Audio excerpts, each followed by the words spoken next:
è andata in vari comuni nei giorni scorsi, ha intenzione di farli tutti, quindi è una cosa estremamente virtuosa. Più passano i giorni, più monta l'entusiasmo. Si sente che ce la possiamo fare a cambiare, ma chi ha votato centrodestra e la Lega si aspettava tanto da questa amministrazione, non ha ricevuto niente. Il Veneto adesso ha tagliato la mobilità interna, no? Sì. Solo il Veneto.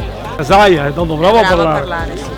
Ci sarà un'attenzione soprattutto ai piccoli e medi comuni e questo indipendentemente dall'orientamento. I cittadini del Veneto sono tutti cittadini italiani. La condivisione delle scelte è fondamentale se vogliamo che quelle scelte siano efficaci. Io sto girando il Veneto proprio per aiutare questo Veneto a ritornare ad essere protagonista e leader e non più comparsa.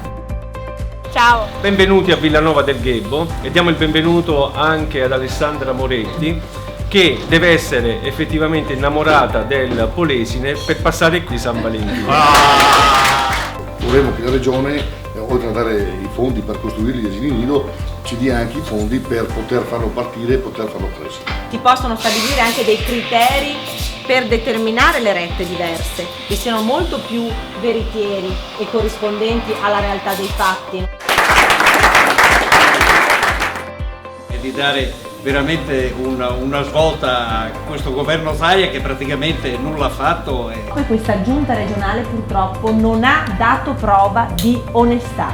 E abbiamo un assessore al bilancio, Coppola, chissà perché Luca Zaia l'ha mantenuta come assessore regionale. Viva il Veneto e i nostri artigiani, Grazie. Sono nati 3 nuovi ospedali privati e stanno morendo 2 ospedali pubblici. Ecco, 2 parole su questa cosa qua. La sanità veneta purtroppo sta diventando inaccessibile perché presenta delle liste d'attesa che sono incompatibili con il diritto costituzionale alla salute del cittadino. Oggi purtroppo per un bypass coronarico si aspettano 43 giorni su 17 a livello nazionale di media e per un tumore al polmone 34 giorni su una media nazionale di 19 giorni. E non è giusto che il malato di tumore ricco possa sopravvivere e il malato di tumore povero invece rischia la vita. Noi abbiamo 21 USL che non sono gli ospedali, ma sono i carrozzoni.